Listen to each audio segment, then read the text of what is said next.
Hello everyone, welcome back to my YouTube channel. చూస్తున్నారు కదా, సొరకాయ పులుసు అండి. సూపర్గా ఉంటుంది, ఆంధ్ర స్టైల్. సో ఎవరైనా సరే జుర్రుకొని తినాల్సిందే. సో దీనికోసం సొరకాయలు, టమోటాలు, పచ్చిమిర్చి యాడ్ చేశాను. అండ్ కుక్కర్ మూత పెట్టేసి 3 విజిల్స్ రానిచ్చాను. అలాగే పక్కన ఒక గిన్నెలో హాట్ వాటర్ అండ్ అలాగే చింతపండు నానేసాను. సో చింతపండు ఇలా హాట్ వాటర్లో నానేయడం వల్ల ఏంటంటే మీకు తొందరగా పులుసు అనేది వచ్చేస్తుంది. సొరకాయ పులుసు కోసం ఎగ్ ఆమ్లెట్ వేస్తున్నాను అండి. ఈ కాంబినేషన్ సూపర్గా ఉంటుంది.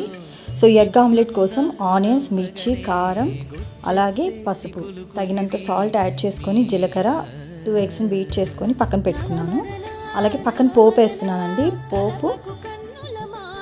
పోపు కోసం తాలింపు గింజలు కొంచెం వేగిన తర్వాత ఆనియన్స్, అలాగే ఎండుమిర్చి అండ్ వెల్లుల్లి, కరివేపాకు యాడ్ చేశాను. సో పోపు కంప్లీట్ అయిపోయిందండి. సో ఇప్పుడు 3 విజిల్స్ రాంచి పక్కన పెట్టేశాను కదా సొరకాయ ముక్కలు. సో అందులో ఈ పోపు యాడ్ చేసుకోవాలి. సో చూసారు కదా, ఇలా బాగా మిక్స్ చేసుకొని అది పక్కన ఉడుకుతూ ఉన్నప్పుడు మనం చింతపండు బాగా నానిందండి, ఆ వాటర్ని ఇందులో యాడ్ చేసుకోవాలి.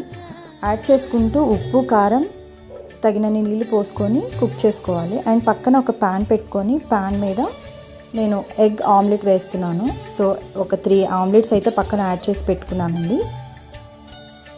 సో ఇది చూసారు కదా, సొరకాయ బాగా కుక్ అయిన తర్వాత నేను కొంచెం బెల్లం యాడ్ చేశాను, బికాస్ టేస్ట్ బాగుంటుందని. అలాగే ఆమ్లెట్. సో 2 అయిపోయాయండి. సో చూసారు కదా, వేడి అన్నంలో సొరకాయ పులుసు అలాగే ఆమ్లెట్ పక్కన పెట్టుకొని తింటుంటే అబ్బాబ్బాబ్బా, ఆ టేస్టే వేరండి. సో ఎవరైనా సరే ఈ టేస్ట్ చూసారంటే అసలు మర్చిపోరు, చాలా బాగుంటుంది.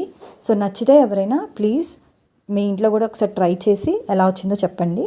And please subscribe. Thank you.